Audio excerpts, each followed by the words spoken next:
Taylor, this got a little squeezed, so we have around 20 minutes with us. I don't know Cool. how fast that becomes. I'll Yeah, never now get we there. see. I think I came in with like 150 slides, so I'll rock and roll as much as I can. The same thing happened to me last week in Berlin, where I originally had, I think it was close to 20 minutes, and they're like, "Can you do a solid 10?" So it's just So part of the dance. you have 20 minutes. I'll give you a shout out when it's 2 minutes to go. That's perfect. Okay, Thank cool. you. So, my name is Taylor Ryan. I'm the CEO of LayerThreeVentures near Nordic, Klint, and Growth Secrets. I'm a six-time startup founder with 15 years of marketing and startup experience. I'm originally from Washington, D.C., but I live in Copenhagen, Denmark, and have been here for almost 7 years. I'm going to move really fast through some of my background, but these are some of the startups that I scaled to exit: Planday, Genie Belt, Actimo, and Valuer. The result was one IPO, two acquisitions, and one merger. In terms of some of the work that I've been up to more historically over the last 3+ years, I was running a growth hacking and digital marketing agency, and we were focused on Web3 stuff. I have an online masterclass, which has been repurposed into an accelerator. These are just some of the organizations that I've worked with. And for those that were like, "Oh man, fast on the last guys," you're going to hate my stuff because I'm I'm trying to cover a lot of material. I do love working with accelerators. I love the passion that goes behind startups, and I definitely understand the eagerness to obviously get traction and funding, and that's a big part of this presentation. I do work very closely with Near Protocol. For those that are at all familiar with Web3, hopefully you're familiar with Near. I hand out monthly grants anywhere from 100K to $250,000, and I am a council member on the Marketing DAO. If you want to jam out on that, feel free to connect with me on LinkedIn. I do a ton of keynotes, so I've managed to hit the grand old number of 140 within the last just 4 years. There's 7,500 graduates to my growth hacking masterclass. I cover a lot of material, and this is all kind of leading to my ethical and sustainable pre-seed accelerator and fund for Web3 dApps. It's called LayerThreeVentures. I have been meeting with funds of funds, sometimes VCs, angel investors, super angels, family offices, private equity, and it is a really shit time to raise, as I'm sure most of you are aware, especially when you're trying to get out of the gates as a fund. So that being said, I might just be a gun for hire these days. I would say my last week in Germany has been super interesting, talking with a bunch of funds, and they're like, "Hey, we're thinking about dispersing capital probably in 2024," and it's like, bruh, it's 2022 right now. So we're looking at easily a year plus before traction really picks up in that market. Again, this is for Web3. So if you're a founder interested in taking my program, or you're interested in having some startup advisory based off of this presentation, or you have a really cool full-time role that you're open to talking about within Web3, holler at your boy. Again, I move really fast. This is kind of what I'm known for. I often get it's like drinking from a fire hose. Yes, I am recording. And if you connect with me on LinkedIn and we're not somehow a direct competitor, I'm happy to give you the slides and the resources so you can take this and build on your own. I am going to cover a lot of ground today. There's no way that I'll be able to hit everything, but I like to over deliver. This is part of the jazz. Hopefully, this speed kind of mimics what founders are either hoping to get or are eager to get their hands on, but also are used to kind of engaging with on a daily basis. I have an entire presentation about some of my frustrations with investors. I'd love to come back and do that at a different time. Cool. So, my goal for today is provide value. And there's a lot of different areas that I could go into, but today I want to focus in on getting traction, but also via the mechanism of talking to potential customers. I think a lot of information is pretty common in terms of a lot of the different go-to-market strategies. So I want to do some tactical and practical stuff. So let's talk about talking to customers, because I think this is one of the areas where most founders just completely shit the bed. So the goal of talking to customers is learning and discovery. It's the known knowns, known unknowns, and unknown unknowns. You have to work your way through it, but I promise it makes sense. So when I learn about my customers, I usually break it into areas like industry, engagement, and buyers. And this allows me to start putting people into buckets, but also understand some of the triggers that I need to pull when I'm either building up my go-to-market strategy or building up some of the different funnels that I work on. I promise I'll clarify some of that stuff in a more tactical way as opposed to just the theoretical side.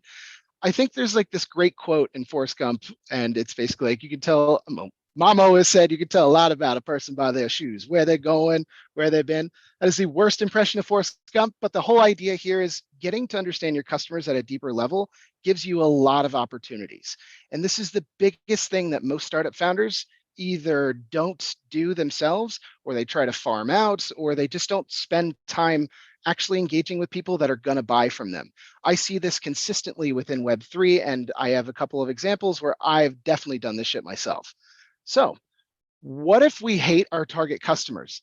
Then that is a GTFO. Get the fuck out of the startup that you're in. I can tell you right now, if you think your customers are stupid, lazy, pretentious, incompetent, or just plain liars, you're going to have a really bad time. I built a company over the span of almost 3 years called Architecture Quote, and by the end of it, I couldn't stand architects because they were artists first and actually not necessarily business people at all, but maybe business people third or fifth.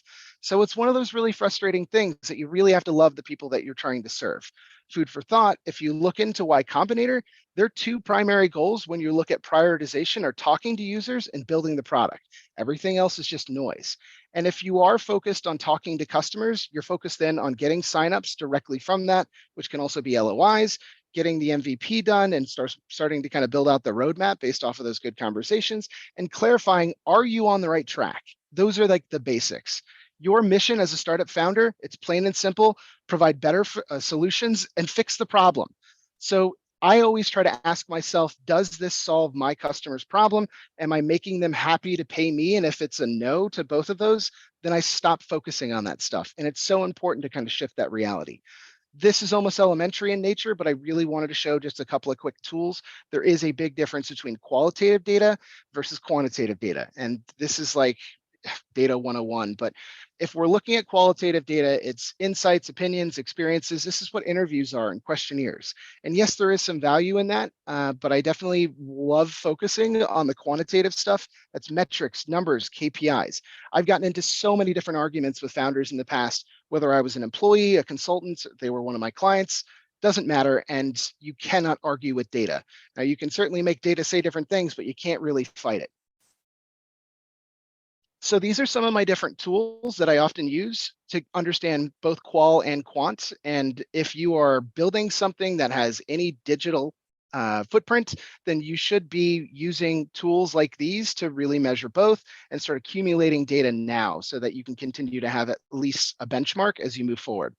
Let's go into the mom test. I think it's super interesting, and it's one of the things that often comes out of pitching, because the founders that are pitching are obviously experts in the space, or should be, and the investors 99% of the time are super unfamiliar with what's being said, and it's very frustrating to try to pitch to somebody that doesn't understand your product. So I've found that it's really interesting when I realize that people are lying to me about their feelings about my product or solution. This happens all the time. But why would people lie? And the answer is, people lie to protect your feelings, just like mom would. They don't necessarily want to be combative, and they obviously don't want any type of confrontation. So they tell you what you want to hear. And this is one of the worst things that you can obviously be in. So one of the ways that we avoid that is I don't share the idea up front. I give very loose constructs as to what we'll be doing, but I really only focus on current behaviors, past behaviors, and fact finding, especially with the early interviews. Moving on, I ask very specific questions about their past. And these are just a few examples. Again, you don't have to screenshot or copy all this. You get my slides for free if you just connect with me on LinkedIn. But there's tons of very specific questions that you can ask that can help you get some really interesting insights. There is such a thing as bad questions, and I've definitely asked a lot of those. The reality is, as founders, we're often insecure. I would say, find me a founder that isn't, and I'll call him a liar. We're trying to figure out exactly what our customers are actually looking for, not fishing for compliments. So story time, I created a app and web app called Gluten-Free VIP. Terrible fucking name, terrible app. And it was supposed to be a platform that allowed for aggregation of all kinds of allergy-free foods. So it could be gluten, nut allergies, whatever. Not pitching you guys. The whole idea here was I had to target customers that would potentially buy from me. And by the end of it, I basically demoed the entire platform and walked them through a couple of the different solutions. And I would ask, is this something you would use? And they would say, yeah, I guess so, sure. And then I realized that by my fifth or sixth interview, I had to ask afterwards, is this something, using the word actually, is this something you would actually use? And they're like, no, of course not. How fucking ridiculous. I would never use this. I would use Amazon. And part of the challenge was I was giving away Amazon gift cards as an incentive to get people to use my app, which was so counterintuitive. This was me almost 10 years ago. So this is how we learn. So some of the best practices, staying consistent. I always try to set a goal. I prepare a list. I use lots of different expectations in terms of setting that for the users, lots of different tools, document findings, and then making sure to stay consistent across the board. I really think it's important to figure out exactly what you want and what the aim of the target customer is. And so sometimes that falls into either building better relationships, job security, feeling better physically, looking cool. It's a lot of B2C stuff, economic benefits, recognition, like figure out what their drivers are and how it relates to your product. I really think it's so important to have learning goals for every interview that you do with these folks. And I'm not going to go into super deep detail, but don't fish for compliments. A quick couple of case studies that I think are interesting is meeting people online. So Dropbox had a really interesting like demo video published on Hacker News, and you'd used an existing like watering hole, and I'll go into what that is later, to draw in their first set of users. Netflix did the same thing on bulletin boards, groups, and forums. If we're doing online testing, these are some of my favorite tools. I would just say go into this with a grain of salt. I remember somebody eating fucking Cheerios as they were going through this because it lends itself to people that need to make a quick buck. And for $10, they're able to do a quick user test with very simple directions, and you get varying degrees of success with it. It's kind of frustrating. If you meet people in person, I think this is one of the best ways to have really authentic engagement with people. And also, these can be some of your earliest cheerleaders. There's Evan Spiegel, who met people at malls to show them Snapchat. The founder of Tinder did the same thing. Airbnb, the guys were actually going out and taking pictures of the homes themselves to really have these authentic one-to-one experiences. I hate user testing in groups. There are so many fallacies that go along with that and so many biases. There's often groupthink, and the moderator can be a giant variable within this stuff. Don't waste the money. It's not worth it. I have a ton of examples, and my background was in psychology. I wanted to be a neuroscientist. It's a whole different conversation. But I think that there's a lot of social cues that happen within groupthink, and they're linked inside of this slide, but I'm not going to show those here. One of the most interesting things that comes out of psychology when you look at how people engage with certain products is the Hawthorne effect, which is the observer effect. We act differently when we know we're being observed. So the idea was if we put all these lights inside of a factory and we have observers walk around and take notes, maybe our factory people, because the lighting was low, will be more efficient. And it turns out they were, but it's because there were moderators with clipboards walking around the entire time taking notes. As soon as the moderators left, everybody went back to the status quo and nobody was any more efficient because they had more lighting. It's a long way to go to say there's a fuck ton of biases, and you can go nuts. You can really rock your reality by checking out lots of different biases. I have a list in here that's linked in my presentation. So if you connect with me on LinkedIn, you get that for free. I think it's just a rabbit hole, but also really interesting stuff. Again, I know I move really fast. That's part of the charm. Please connect with me on LinkedIn if you want the slides. So acquiring your first 1,000 customers is kind of a big deal. I want to show some of the different ways that you can do that, and I'll move into that in a bit, but I want to cover a couple of theoretical things before I get there. It's so important to segment your users or your potential customers so that you're talking to the right people. There's a big difference between a top down and a bottom up when you're in a B2B, and I'll approach a little bit of that later. One of the hardest things that I think is part of the outcome of talking with a lot of customers is sometimes we have to kill our darlings. That could be our favorite feature or the onboarding sequence or even the messaging and how we discuss what our brand brings to the table. All of these things need to be flexible. And unfortunately, we tend to fall in love with the things that we create because it's a part of us. One of my favorite quotes that I honestly, Aviv from this program, Founders Institute, had brought up, and I've referenced it a bunch of times, so I wanted to throw it in here, is basically when you reach out to people and you're asking for money, you're always going to get advice. When you ask for advice, you get the money twice. That's Mr. Worldwide, Pitbull.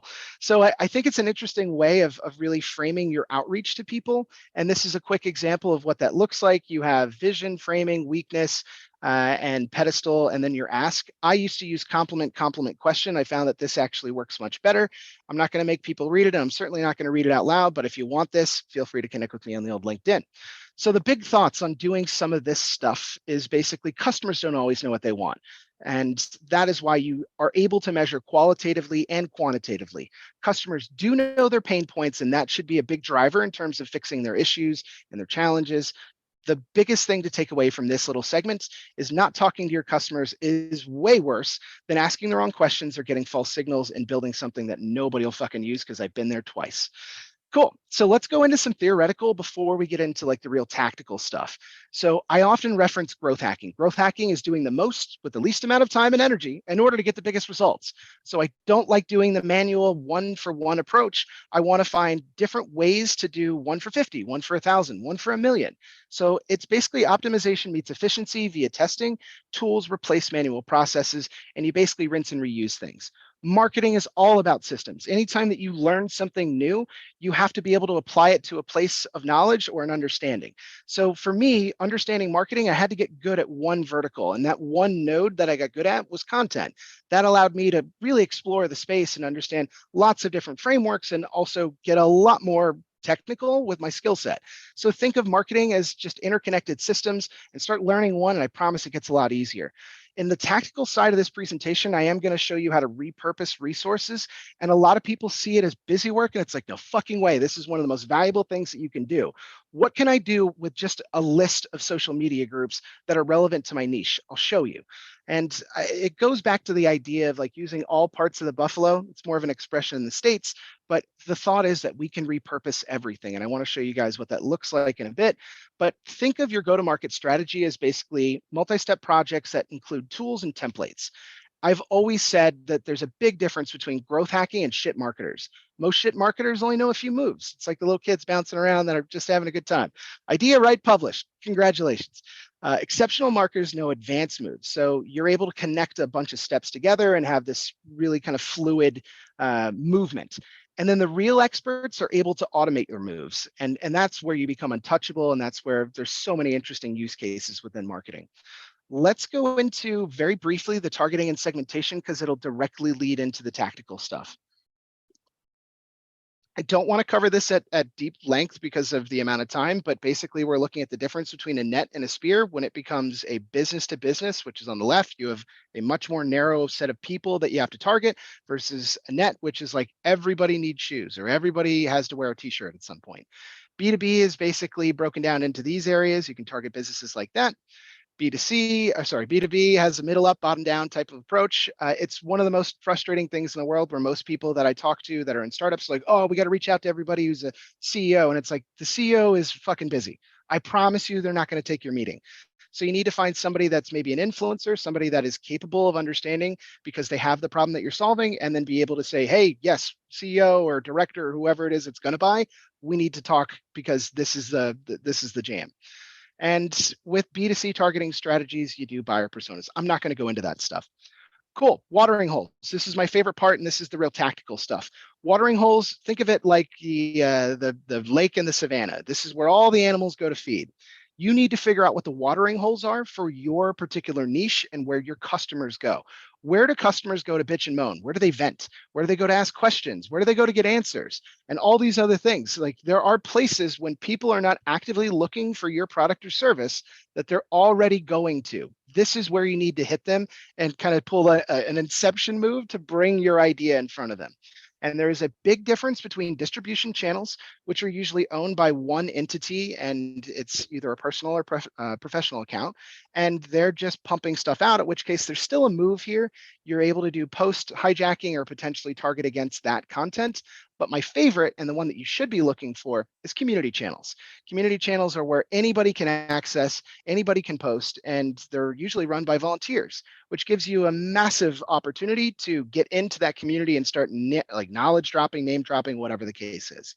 So one of the things that we have to consider, especially with social media, is that 90% of social media, depending on the channel, is made up of lurkers. These are fucking people that don't do anything. All they do is view stuff. They don't like, they don't comment, they don't engage, they don't do shit. And it's one of the most frustrating things. People like things less now because they don't feel there's a need for them to engage. Only 9% on most channels are people that actually like anything. And then the reality is only 1% of people are actually content creators. Now it's a much longer track in terms of being able to track all the different touch points before somebody converts. But just bear in mind, most people don't create content, which is an opportunity for you. Cool. So let's talk about collecting watering holes. I love collecting watering holes because I get to reuse them. So this would be groups. These are social media groups across different niches, industries, and then eventually channels. And I collect the fields that are listed there on the left side. So group name, URL, description, number of members, and then I set out tabs by categories. I can use these endlessly. This is an entire job in and of itself. I can re-release this group kind of list as a blog post, social media curation, common questions, problems, and solutions. I get to actually scrape this for audience engagement and be able to figure out what the most liked post or engaged post is and make a version of it that fits me and my brand. I can do all kinds of interesting ways of exporting the people that are actually engaged on these, reaching out and asking them to be on an expert roundtable. There's so many interesting things that you can find out about these groups. Industry Taylor, publishers. I'm jumping in here. Damn. Can you Okay. hear me? I Yeah. can. Yeah, very powerful presentation. Like, wow. So really appreciate. So maybe we can we wrap up things in a couple of minutes? Yeah. Let me get Because our next, through yeah. a few slides just on like the tactical, and then I'll dump it right over. I'll be Perfect. fast. Brilliant. Thank you.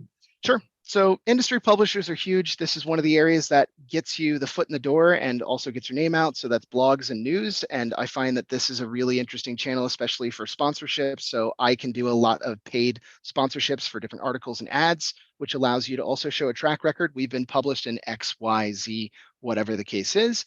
Another opportunity is industry newsletters. There's entire companies that have spun just out of either creating their own newsletter or piggybacking on an existing newsletter. People read newsletters consistently, and it's one of the most baffling things to me because I don't, but I found that lots of people do. So there's lists of aggregators, marketplaces, and specific niches just for newsletters. Videos, one of the most interesting things that you can actually look for is videos within your niche, because when most people want to figure out how to solve something, they either go to YouTube or TikTok. And an example of how you can do this is I collect all my competitor videos and also the influencers that have a ton of engagement on their particular videos. These are basically categorized by how-to, guides, tutorials, product reviews, and promotion. And with targeting on YouTube, you can actually target individual videos. So you know that if your ad is shown before they watch something of your competitors, you're getting a foot in the door, which is pretty cool. And there's lots of different ways to really do some awesome targeting within that. Last couple of things is the online and in-person events. I collect those like crazy, and that's why I've gotten to 140 plus events. You get in front of lots of different people. There's online events, those are listed here. Then there's in-person events, those are listed here. You can actually collect those, repurpose those. Those can be individual blog posts, and those are the fields that I usually collect. And then getting in front of lots of people gives you a chance to get on their radar and potentially sell your product or service. I repurpose this stuff all the time. Last thing that I'll cover is basically buzzwords and jargon. I collect every piece of buzzword that is within my niche or industry. Then I use those as potential pieces of content, social media, etc., FAQ. And the last thing I'll show you is statistics and quotes. So I collect all of that stuff and I use that as social media content. I do the same with quotes, and those result in really interesting case studies, quotes, and all these interesting things.